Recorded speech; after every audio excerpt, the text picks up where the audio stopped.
The current spending bill would also fund numerous government health programs, including $7 billion for community health centers. CBS 4's Stephen Seeley joins us in the studio. And Stephen, after speaking with patients, how important are these community health centers? Vital, Nicole. The centers are vital to sustainable health within the community. People I spoke to within the community say those who don't have medical insurance or can't pay high out-of-pocket fees need the affordable service of community health centers.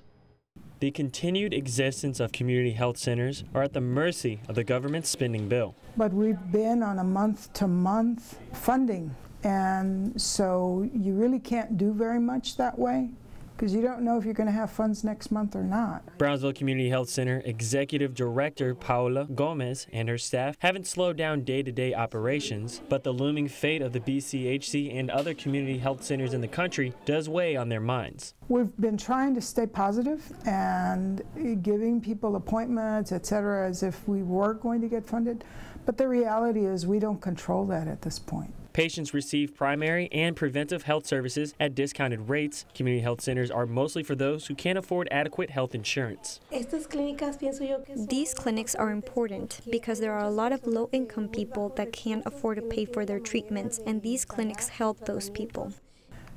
Particularly medications and even doctor visits.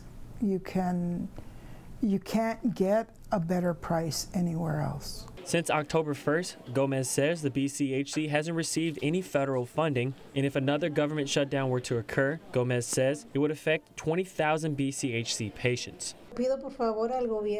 I ask the government for compassion to medical assistants and clinics like these ones. Don't cut the funds. There are a lot of people who need it. The budget deal would include 2 years of funding for community health centers. Galvan says if budget cuts were necessary, they'd like to see cuts somewhere else other than in medical assistance. In the studio with complete Valley coverage, Stephen Seeley, CBS 4 Valley Tonight.